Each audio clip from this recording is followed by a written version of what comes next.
hermanas.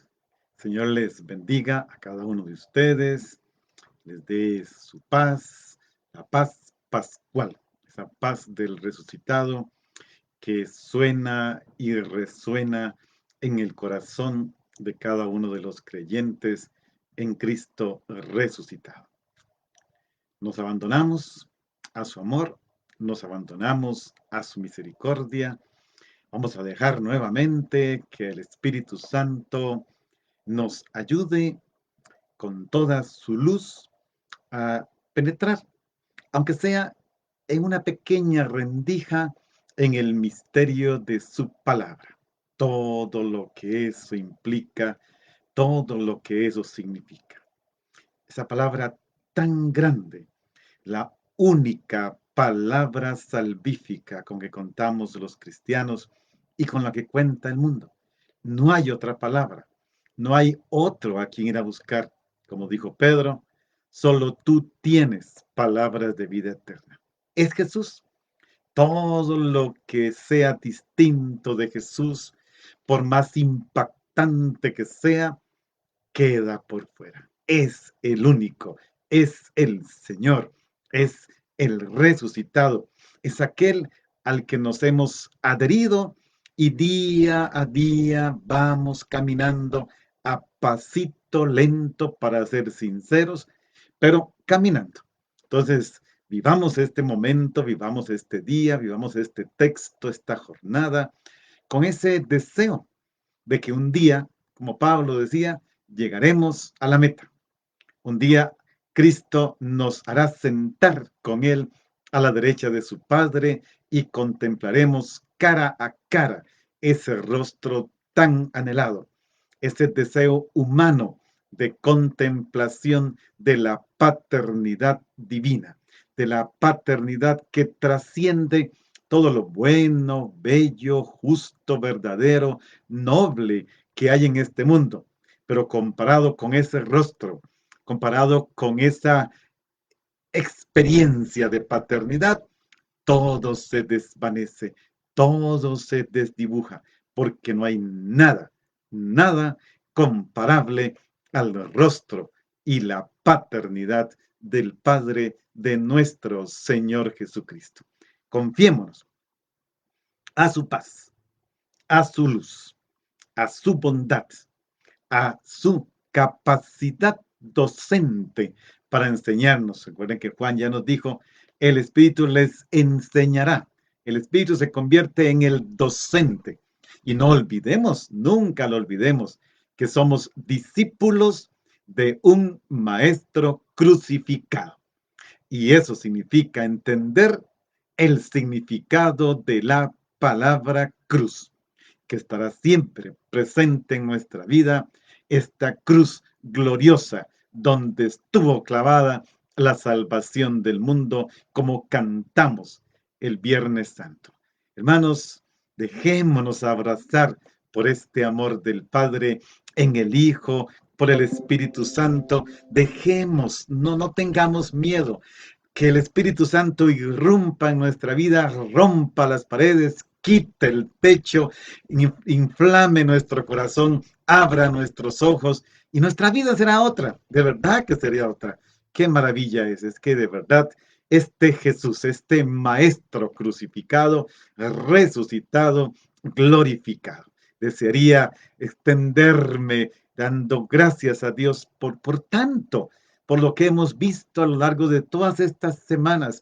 Cada texto nos abre una perspectiva, nos abre un prisma más de este maravilloso diamante que es el misterio de Dios. Así que, Espíritu Santo, haz de las tuyas, hazlo con todo tu poder. Tenemos hoy un texto, hermanos, continuación del texto de ayer, difícil de abarcar, porque uno desearía quedarse en solo una palabra. Pero vamos a ver qué logramos. Vamos al capítulo 15 del Evangelio de Juan. Ayer vimos del 1 al 8, hoy nos corresponde del 9 al 17. Juan 15 del 9 al 17, para que lo vayan buscando. 15 del 9 al 17. Hoy unas palabritas muy pocas, el texto es muy largo y muy lleno de contenido, sobre esta relación de dialogar con la palabra de Dios, de la respuesta del ser humano a la palabra de Dios, que es la fe. Y de esto yo podría, creo que hablar días enteros. ¿Por qué? Porque Dios habla y viene al encuentro del ser humano, de cada persona, pero también de la comunidad de las personas, que es el misterio de la iglesia, de muy diversas maneras. Y esto es lo maravilloso. Dios no tiene un único molde para llegar a nosotros. De hecho, en la celebración eucarística hay tantas presencias de Dios, su palabra, el ministro, la comunidad, el altar, el sacrificio, todo, cada uno es una de las formas que Él tiene para que podamos acceder a su misterio. ¿Y qué es lo que busca viniendo de tantas y variadas formas? Darse a conocer a nosotros para entablar un diálogo, para entablar una relación de comunicación. Y este diálogo, cuando se refiere a la revelación de Dios, porque el origen, la fuente de la revelación es una, no hay dos fuentes. El Vaticano II, la Dei Verbum, dice que es una única fuente, que es Dios mismo, y que para nosotros se hace accesible en la tradición, es decir, en la predicación apostólica. Y entonces, esta revelación comporta el primado, el primer lugar de la palabra de Dios dirigida al ser humano. Eso es precisamente. El primer lugar lo tiene la palabra. Es esta palabra encarnada a Cristo, consignada por escrito en la Sagrada Escritura y que llega a la iglesia en el contexto de la tradición apostólica, de la cual no se puede separar. Tan pronto la separamos, algo en nosotros se perdió, esta comunión apostólica. Así es que, si es la palabra la revelación, vamos a entrar en el texto. Juan 15, del 9 al 17. Vamos a leer. Jesús dijo a sus discípulos: como el Padre me ama, así los amo yo. Permanezcan en mi amor. Si cumplen mis mandamientos, permanecen en mi amor. Lo mismo que yo cumplo los mandamientos de mi Padre y permanezco en su amor. Les he dicho esto para que mi alegría esté en ustedes y su alegría sea plena.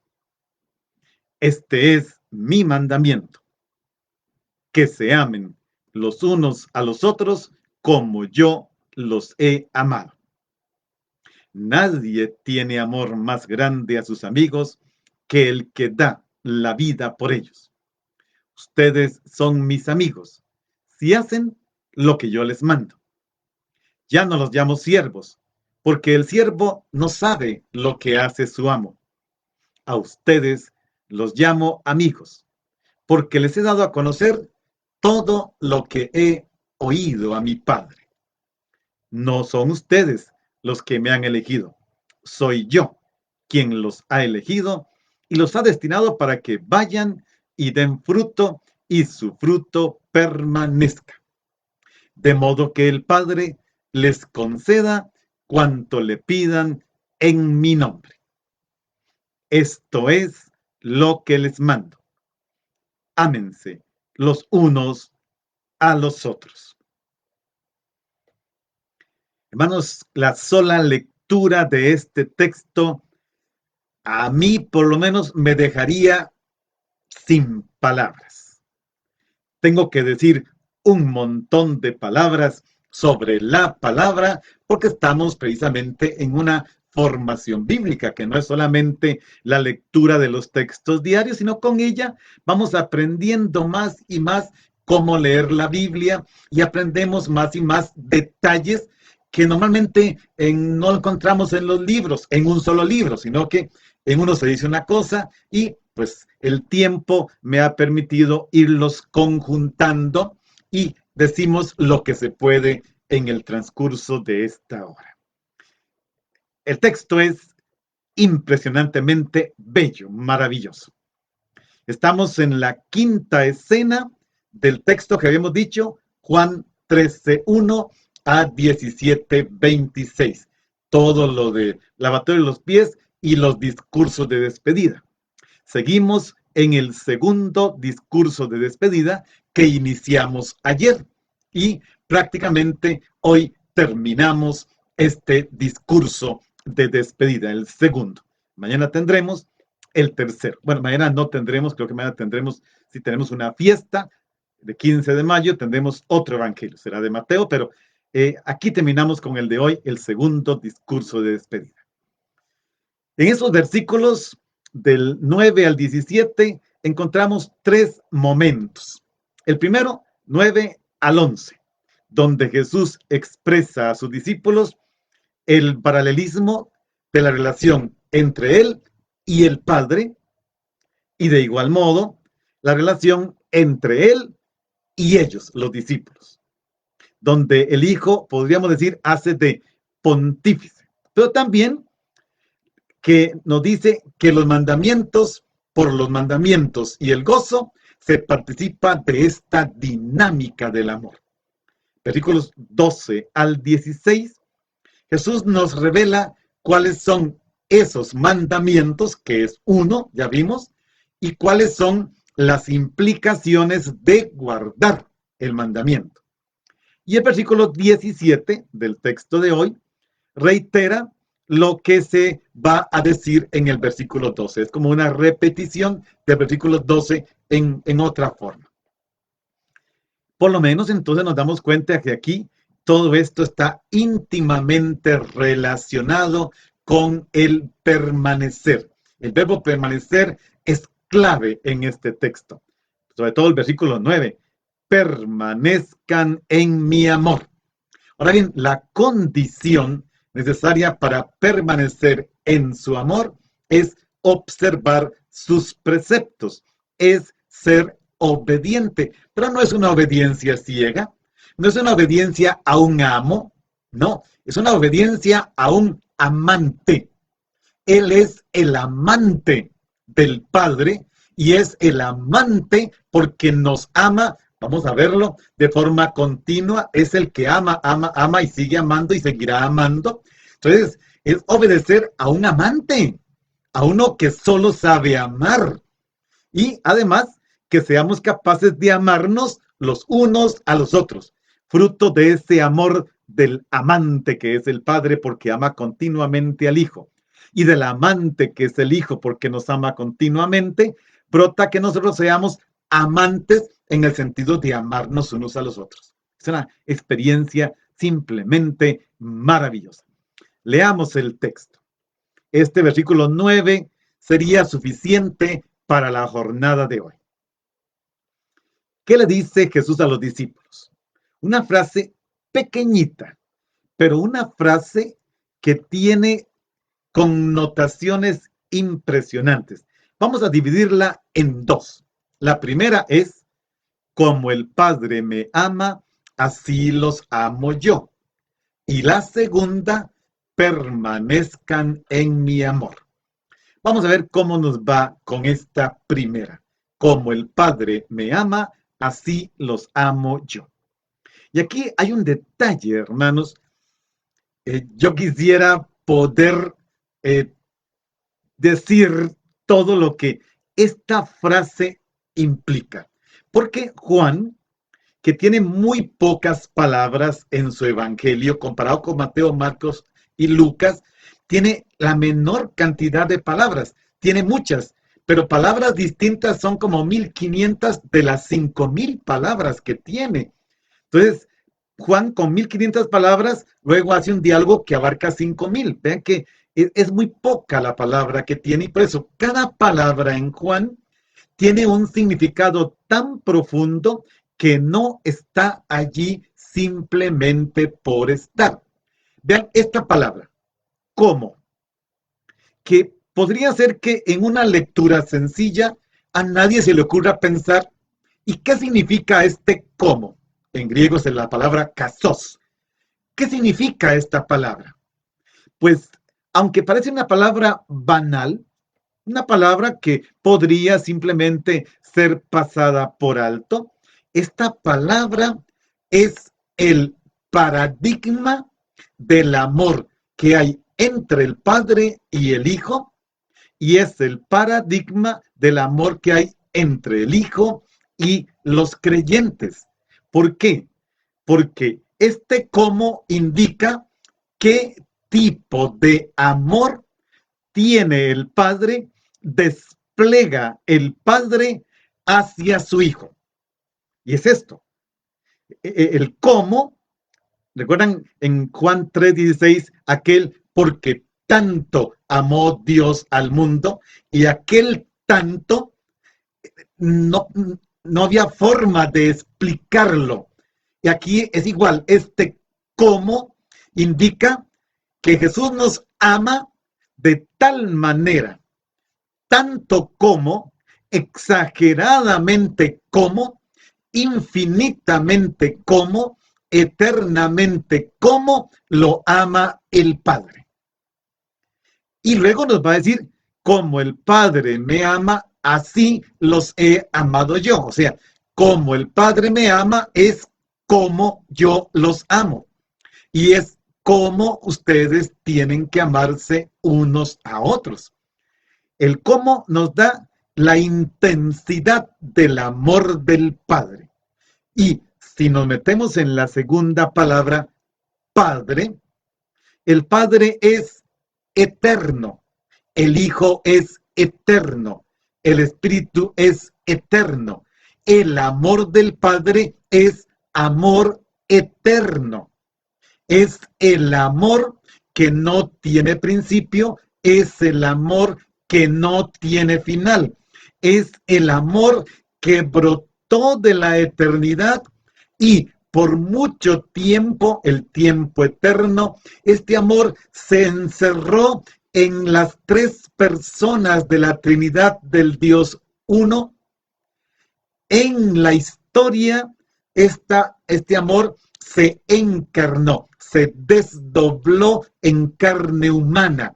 El Hijo eterno, amado eternamente con este amor eterno del Padre, pone su tienda entre nosotros, Juan 1:14, y ahora encarnado, pero sin dejar de ser Dios, sin dejar de vivir intensamente cada instante de su vida en el amor eterno de su Padre, porque al encarnarse no se separó de este amor eterno. El encarnado, amado con amor eterno, ama con amor eterno a cada uno de nosotros. Vean, hermanos, de verdad, podríamos pasar toda la hora. Vamos a la tercera palabrita. Amó. El verbo amar. El verbo que está aquí en griego es el verbo agapao. De ahí viene agape, que es un convivio amoroso, amistoso. Este verbo, ya lo he dicho otras veces, pero creo que vale la pena volver a decirlo hoy, significa un amor oblativo, total, sin límites. El que ama de esta manera no se reserva nada para sí. El que ama de esta manera envuelve, engloba, abraza, irrumpe. Pongan todos los verbos que quieran al que es amado. Y entonces el Hijo, Jesús, ha sido amado de esta forma oblativa, total. El Hijo no conoce otro amor que no sea el del Padre, porque no hay otro amor eterno como el del Padre. Y por eso dice, el Padre me ama. La experiencia es personal, es algo que se queda en él. Él recibe el amor del Padre, él permanece en el amor del Padre y permanece como algo continuo, es amado por el Padre, sigue siendo amado por el Padre y será eternamente amado por el Padre. Ahora Jesús dice, así, esa experiencia que yo he hecho, con esa los amo a ustedes.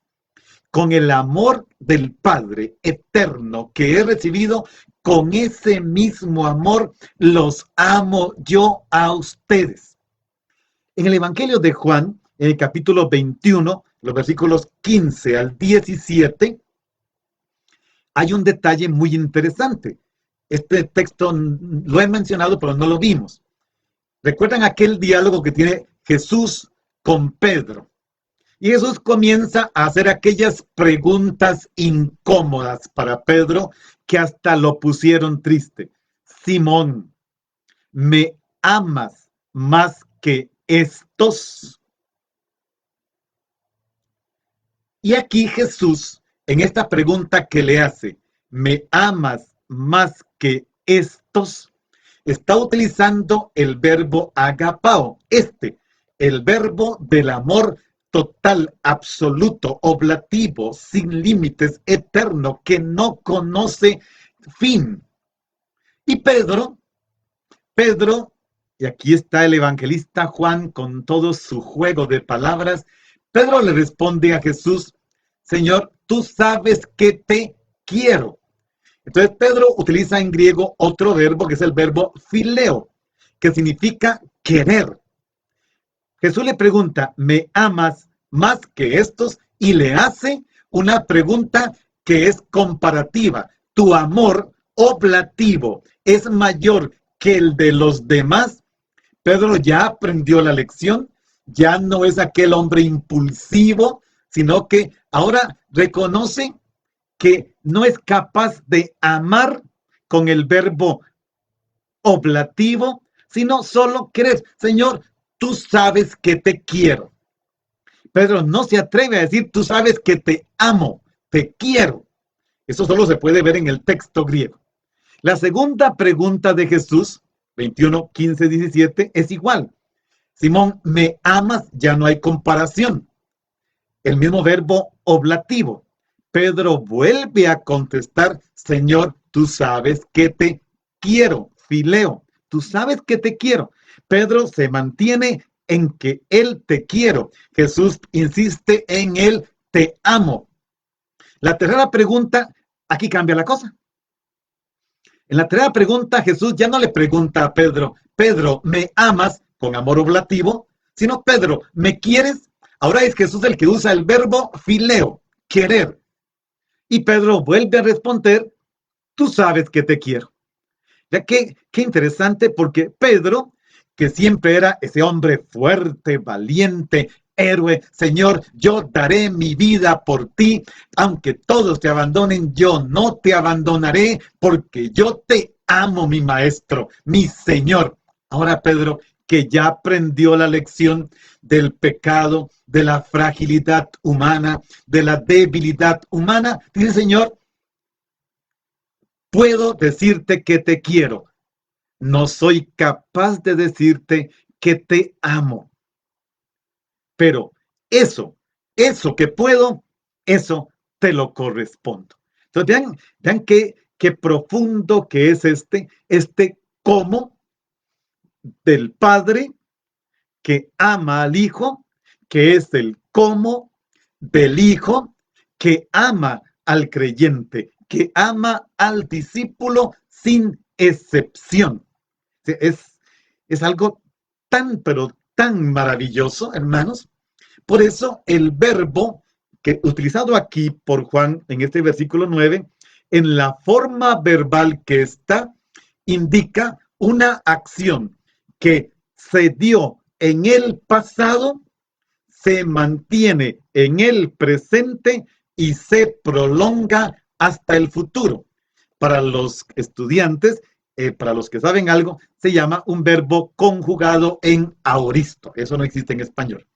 Entonces, es una acción que inició en el pasado, se mantiene en el presente y se prolonga hasta el futuro. De esa manera, ha amado o ama y sigue amando el Padre al Hijo.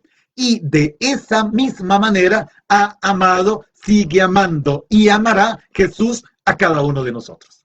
Pero todavía más, no solo está en aoristo, sino que está en subjuntivo. Esto quiere decir que Jesús invita a nosotros, a los discípulos en aquel momento, en la noche de la cena, a nosotros hoy, a entrar en esta dinámica del amor en la que se mueve Él y el Padre.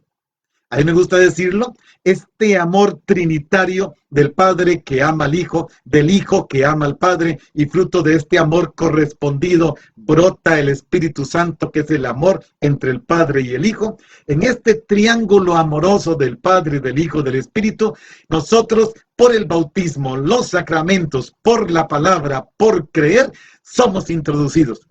Y ahora participamos del amor del Padre por el Hijo, del Hijo por el Padre y del Espíritu Santo, que es ese mismo lazo de amor. Hermanos, es que cuando uno piensa esto, cuando uno se mete en esto, por eso yo insisto, hermanos, conozcamos la palabra de Dios. No digas que te llamas cristiano si no conoces la palabra de Dios, si no la masticas, si no la tocas, si no la desmenuzas. Es que sin eso no. El encuentro con Jesús sin la palabra se nos va, se escapa de las manos. Y el encuentro de Jesús con la palabra crece, crece, crece, porque es algo que se dio en el pasado, se mantiene en el presente y se prolonga hasta el futuro. Entre Jesús y el Padre domina no solo, lo vimos ayer, la relación de viñador-viña, sino la unidad personal. El Padre es persona, el Hijo es persona, el Espíritu es persona, y de persona a persona persiste este amor del pasado, del presente y del futuro. Esta imagen originaria del amor entre Jesús y el Padre es la misma del amor entre Jesús y los suyos, como vamos a ver inmediatamente después. El amor del Padre a Jesucristo no es solo modelo del amor de Jesucristo a los suyos, sino también la causa. Como el Padre me ha amado, igualmente yo los amo. El origen del amor que Jesús nos da tiene al Padre. Jesús ama a los suyos porque es amado por el Padre. Y se trata de esta corriente del amor que se origina en el Padre, llega a Jesús y de Jesús hasta nosotros. Somos introducidos en esta corriente del amor eterno. Mejor avancemos, hermanos, porque es que si no, no voy a salir de aquí, porque no quisiera salir de esto, porque además quisiera que lo viviéramos, que esto sea una realidad. Pero para eso tenemos que dejarnos amar. Y aunque decimos que amamos a Dios, sí, a veces sí, porque uno puede amar a una persona, que es una cosa, pero qué difícil es dejarse amar. ¿Por qué? Porque a la hora de dejarme amar, pongo mis prejuicios, pongo mis límites, pongo mis temores, pongo mis miedos, pongo aquel y qué pasa si no es fiel, y qué pasa, y qué pasa, y qué pasa. Y en este bendito, ¿qué pasa? No experimento este amor total, ¿no? Es entrar en esta corriente. Y podemos hacerlo, tenemos que hacerlo. Jesús nos dice eso, que sigue en la segunda frase de ese versículo 9. Permanezcan en mi amor. Permanecer en mi amor. Y aquí aparece este verbo que ya he venido diciendo, va a ser muy importante en los capítulos 15 hasta el 17, va a aparecer continuamente y ligado al término amor, de este amor total oblativo, está este verbo permanecer. ¿Por qué? Porque permanecer, dice él, si cumplen mis mandamientos, permanecen en mi amor. Y otra vez explica, lo mismo que yo cumplo los mandamientos de mi Padre y permanezco en su amor. O sea, cumplir el mandamiento de Jesús, porque en realidad él dice mandamientos, pero termina siendo uno. Es si él es obediente al Padre de amar y amar sin límites, y el texto nos dirá, hasta dar la vida por sus amigos, no por sus siervos, sino por sus amigos, se nos invita a nosotros a hacer lo mismo. Permanecer en el precepto del Padre es lo que hace Jesús y permanece en su amor. Permanecer en el precepto de Jesús, que es el precepto del Padre, nos hace permanecer en el amor de Jesús, que es el amor del Padre. Hermano, no hay forma de salirse. No hay forma de salirse. ¿Y esto por qué?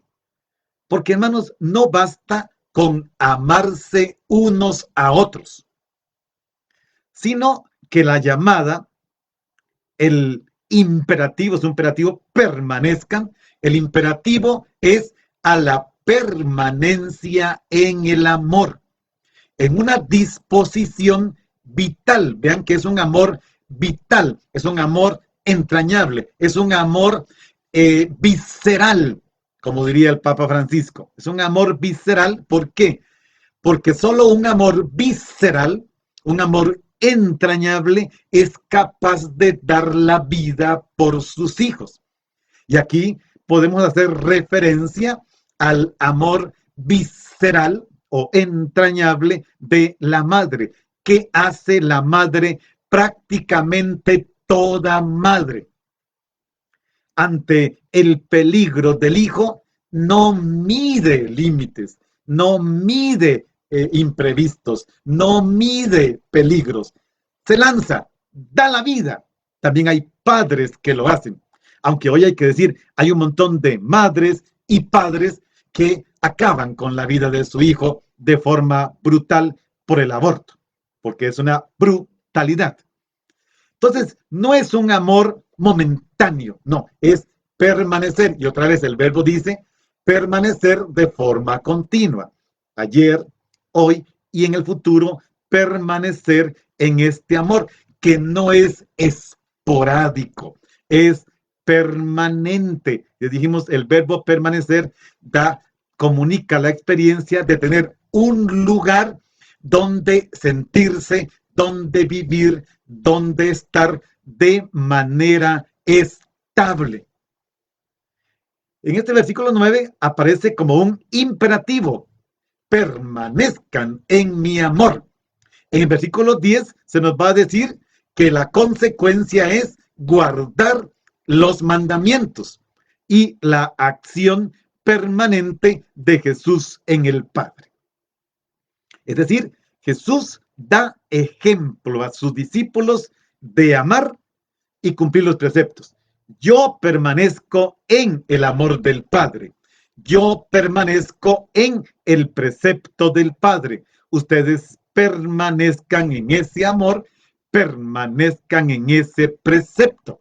Él nos da ejemplos y nos dice cuál es la razón para permanecer en el amor del Padre. Precisamente el observar los preceptos, es decir, cumplir su voluntad de forma obediente hasta llegar, como en el caso de Jesús, a la entrega de la propia vida por los amados.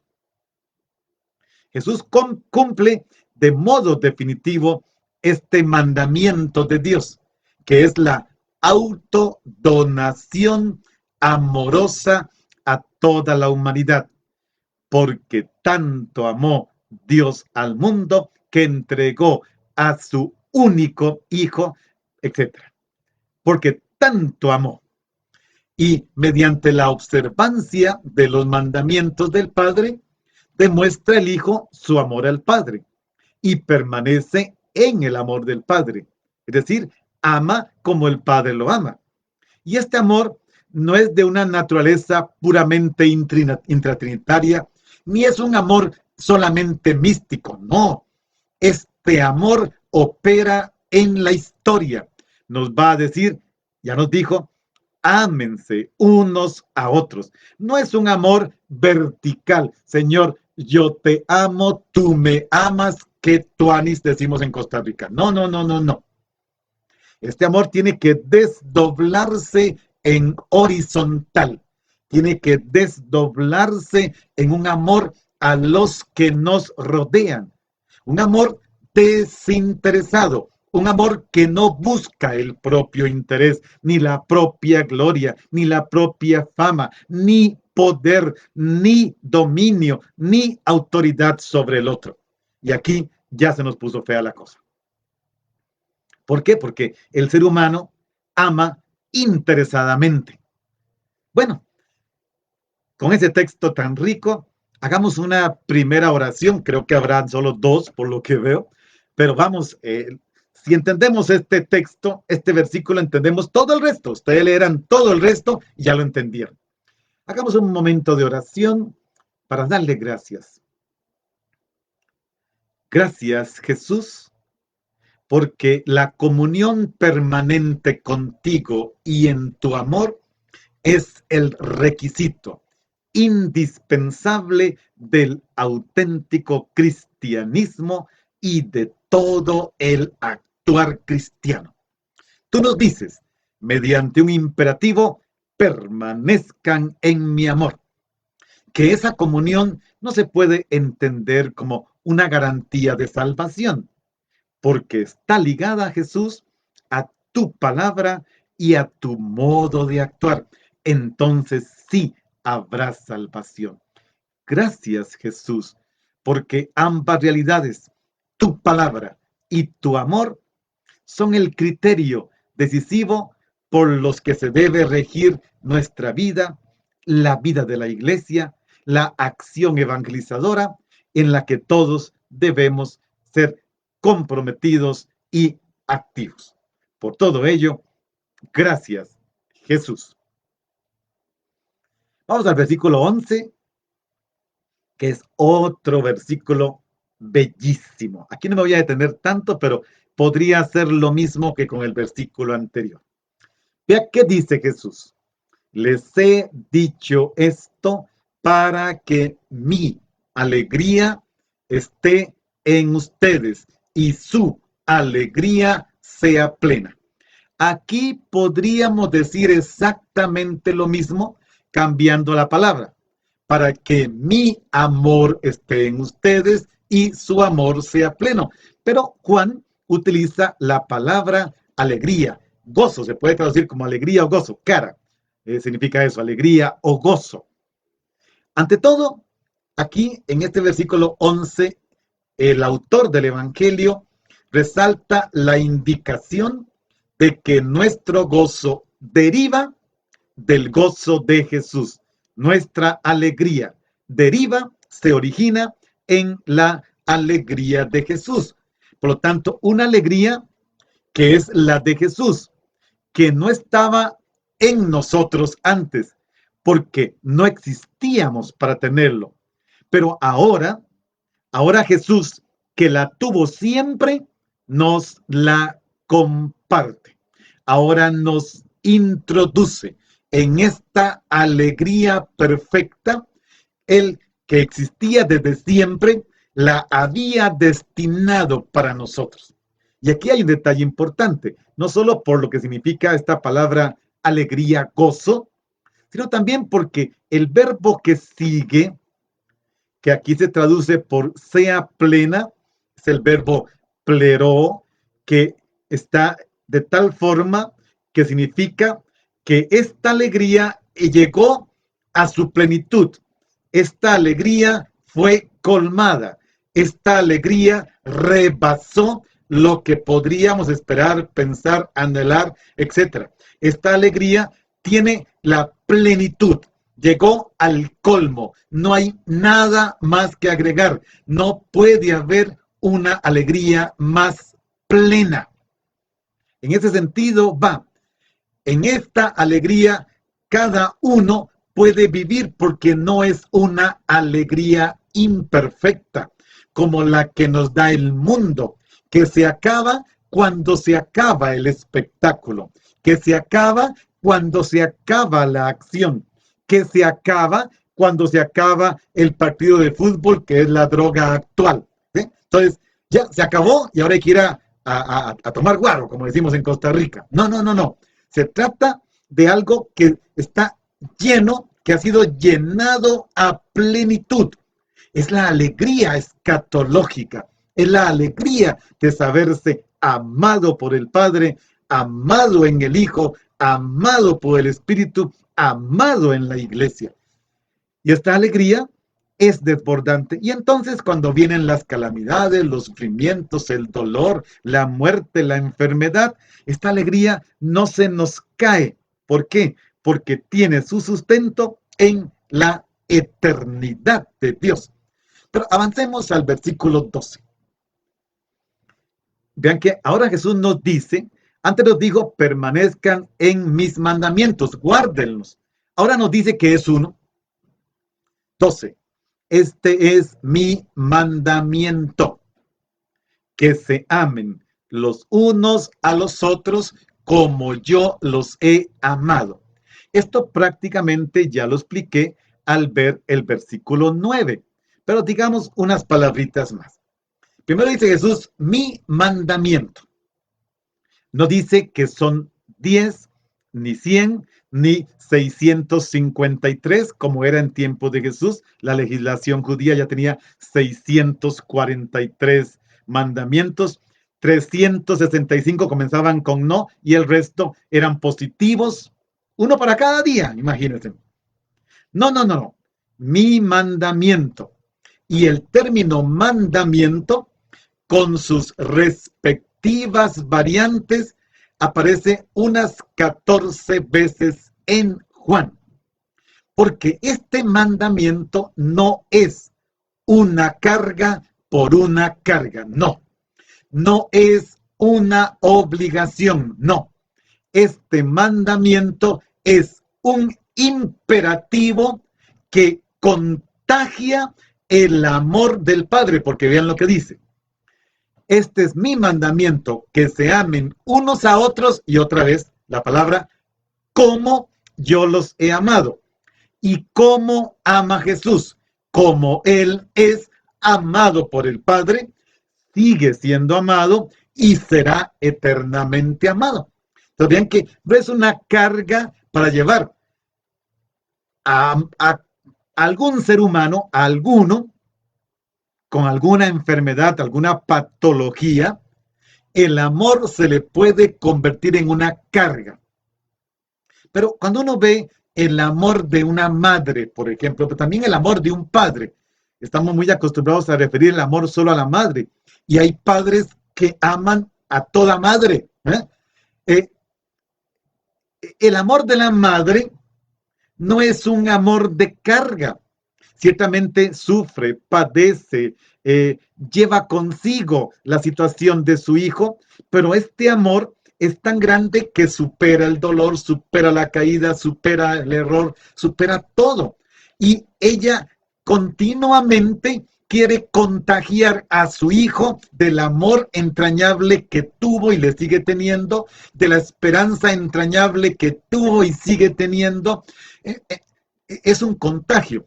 Amar como contagio, si quieren, esta palabra podría servirnos. Amar como contagio. Estamos en época de pandemia. Amar como virus, o sea, contagiar al mundo. El mundo se ha contagiado de un virus, pero no sé si se está contagiando del amor, si se está contagiando de la solidaridad, si se está contagiando de la justicia, si se está contagiando de la verdad, porque nuestros gobiernos, imitando al gobierno de Estados Unidos, están reactivando todo con un único principio, que es reactivar la economía. ¿Y esto qué va a implicar? Otra vez la injusticia. Otra vez se acaba la solidaridad, porque lo importante es que cierto sector de la sociedad produzca y se enriquezca, y el otro haga de servidor, productor, para que la riqueza llegue a tal parte. Entonces, aquí se nos complica la cosa. Entonces, este amor que Jesús nos pide, que es como el que Él recibe y vive del Padre, precisamente nos lleva a, a una transmisión viva, vivificante, dinámica del amor del Padre y el Hijo, para que lo podamos expander de forma viva, creativa y dinámica hacia los que nos rodean, prácticamente en forma de contagiarlo. Pero para contagiarlo, tengo que antes haberme experimentado, amado como nada ni nadie me puede amar, porque por encima del amor de Dios no hay ningún amor. En el caso de los esposos, que son dos que se aman como una sola carne, se pueden amar y amar a los hijos, pero tampoco en este caso están por encima del amor de Dios. No es posible. No hay ningún amor que esté por encima. Todas las demás formas de amor están por debajo de este y actúan a imagen del amor de Dios. Aman a imagen del amor de Dios. Ahora Jesús nos dice en el versículo 13, nadie tiene amor más grande a sus amigos que el que da la vida por ellos. Y otra vez, este amor que es el que Él recibe del Padre y que nos mostró, es que Él lo vivió. Su paradigma es un paradigma viviente. Lo vimos en el capítulo 13, lavando los pies a los discípulos como un acto de amor hasta el extremo, Juan 13:1. Y lo vemos ahora hablándonos de la vid, de este amor, y le veremos más adelante entregar su vida, siendo crucificado para su gloria, la gloria del Padre y la nuestra. Él nos dice cómo amar, pero primero nos va a decir cómo lo hizo Él. Y lo hizo de esta forma. Por eso nos dice cómo tenemos que hacerlo. Jesús no nos da otra vez una lista de preceptos del amor, preceptos de la amistad. Es que por sí, además, no hay preceptos para la amistad. Miren, yo en la amistad creo, pero una amistad, la amistad verdadera no llega a los dedos de una mano en toda una vida. La amistad, hay muchas amistades, pero amistad, esa persona delante de la cual yo puedo abrir, no solo lo que me interesa abrir, sino puedo desnudar mi alma. Yo tengo dos. Esa capacidad de desnudar el alma no es algo que se hace con cualquiera, ni se hace con todos, ni se puede. La amistad verdadera no tiene un catálogo, una enumeración fatigada de preceptos. No. Aquí la mamá no tiene una lista de jerarquía de valores. Está este valor, este valor, este valor, y voy en este orden amando a mi hijo. No, la mamá simplemente ama. Esa es su única jerarquía de valores. Ama. El papá simplemente ama. Esa es su jerarquía de valores. No hay otro. Cuando hay una amistad verdadera, profunda, esas únicas que hay, no hay jerarquía de valores, no hay tiempo que perder. Simplemente ante ese amigo, mi presencia se hace real en segundos delante de él, o su presencia se hace real en segundos delante de mí. Inclusive a la distancia existe esta experiencia de amistad, a la distancia. Yo lo viví, esta experiencia, estando en Austria. Imagínense, está todo el océano de por medio. Y una persona con la que he tenido una de las amistades más lindas de mi vida, podría escribirme en aquel momento y decirme: William, hoy tengo la sensación, el sentimiento de que algo te está pasando. Su carta llegaba 3 semanas después. Yo miraba la fecha exactamente ese día, y alguna vez me pasó a mí: oye, te está pasando algo, lo siento, y efectivamente pasaba, porque con esta capacidad no existe océano, no existe distancia, es una presencia y esta presencia está allí. Jesús es la presencia del Padre, la presencia del amor del Padre, la presencia del amor trinitario, la presencia de la entrega de la vida por el amigo. Esto es, los discípulos tienen que responder a este mandato de Jesús amándose mutuamente. Y Jesús dice, hasta la muerte. Sabemos que esto es algo difícil y complicado, porque no damos la vida a cada instante, no damos la vida por cualquiera. Nosotros tenemos nuestro código de dar vida, la palabra, la tabla de dar vida, y esa sí tiene orden. En el caso de Dios no tiene orden. La tabla es, mi hijo es el único, él es el único, lo tengo, lo entrego, quiero que tengan vida, lo entrego, quiero que tengan vida, lo doy, vida, vida, vida eterna. Y para esa vida eterna tengo un único paradigma, entregar a mi hijo. Es que está loco. Este amor de Dios es de loco. Está trastornado. Por eso quiere contagiarlo.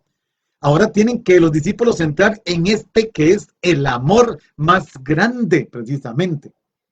Bien, hermanos, hagamos un momentito de oración. Son muy cortitos hoy. Bueno, esta más o menos está cortita.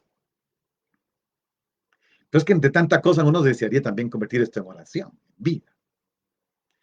Gracias, Jesús, porque la alegría que nos das tiene carácter pascual. A nuestra existencia escatológica corresponde también un nuevo sentimiento del ser humano, la alegría, en una medida totalmente colmada, una alegría infinita, sin límites, la que describe la exaltación y el entusiasmo del ser humano, que mediante tu buena noticia se ha hecho partícipe del supremo sentido de la vida y de la salvación. Gracias, Jesús, por entregar tu alma, tu vida. Ese acto tuyo constituye la esencia del amor, comprometerse por los demás. La entrega de la vida por los amigos es la forma suprema del amor que cabe pensar. De hecho, no se da un mayor amor, no se puede hacer más. Gracias, Jesús, porque no te has comprometido por tus amigos, porque estos se lo merecieran, sino porque tu muerte tiene para la comunidad el sentido de dar alegría, de dar vida eterna. Vamos al versículo 14, nos faltan todavía bastantes, definitivamente no llegamos, pero hacemos un resumen de todos. Además, todo lo que he dicho está desglosado en estos versículos. Ustedes son mis amigos si hacen lo que yo les mando. ¿Y qué nos dijo? Este es mi mandamiento, que se amen unos a otros. Ser amigo de Jesús es amar. La condición de discípulos no se funda en una obediencia como la de un siervo, como la de un esclavo. Aquí tendría que quedarme mucho rato en la palabra que está aquí para siervo, que es la palabra doulos, y todo lo que eso significa. No somos siervos del Señor, somos amigos del Señor. ¿Qué se decía de Moisés, de Abraham? Amigo de Dios. Es el amigo de Dios, no el siervo de Dios, porque Dios le revelaba todo. Es eso. Claro que después el Antiguo Testamento mantuvo la idea de siervo, pero es amigo. El discípulo que se recuesta en el regazo, en el pecho de Jesús, prototipo de la amistad con Cristo, simboliza precisamente este sentimiento básico que ha de caracterizar a la familia de Jesús y que tiene que ver con la imagen del corazón. La amistad con Jesús se funda en la posesión de su espíritu, que es amor que se comunica, amor que se da, amor que se transmite. Entonces, no se trata de convertirnos en siervos, sino en amigos de Jesús. Por eso dice, ya, versículo 15, ya no los llamo siervos, porque el siervo no sabe lo que hace su amo. Ven, siervo, amo. ¿Qué hace el siervo? Obedecer al amo. ¿Qué sabe el siervo? Lo que el amo quiera, que es casi nada. ¿Qué conoce el siervo? El siervo en aquel tiempo ni conocía la casa de su amo. Iba descalzo, su amo iba vestido. Iba descalzo, los hijos del amo, los amados del padre, iban vestidos, etcétera, etcétera. A ustedes los llamo amigos porque les he dado a conocer todo lo que he oído a mi padre. ¿Sí?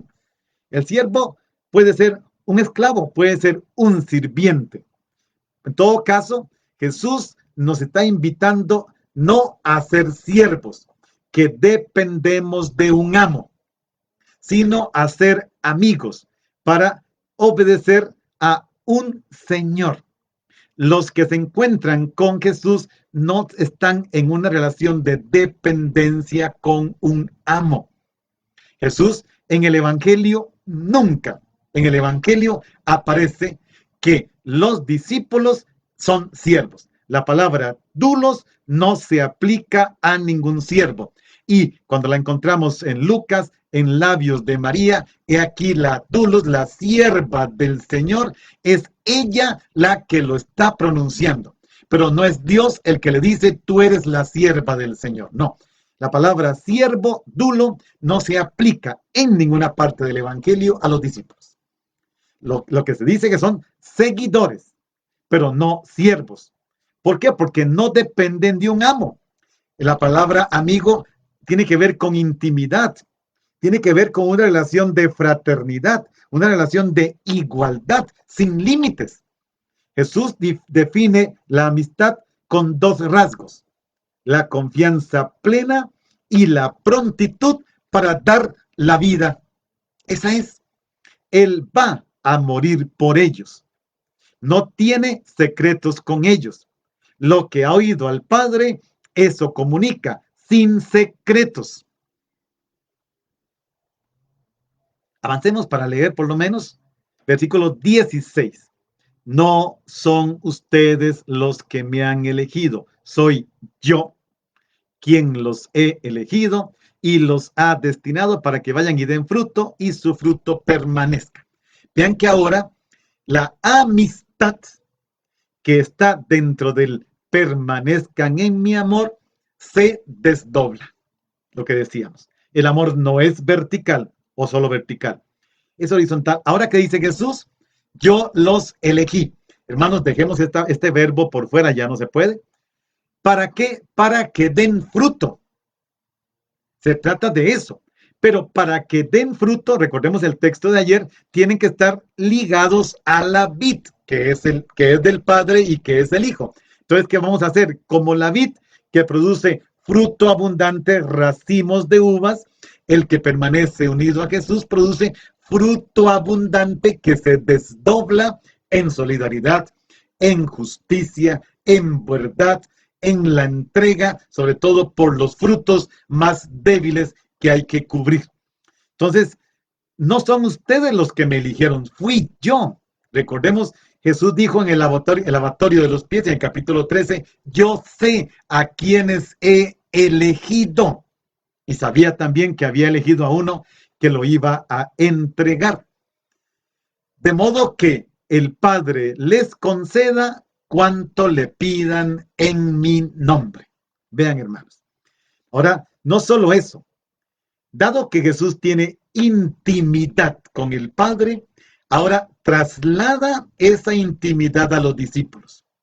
Me lo pueden pedir a mí, pero como ya están en el Padre porque permanecen en mi amor y yo en el del Padre, les doy la autonomía para que se dirijan directamente al Padre y le pidan lo que quieran en mi nombre.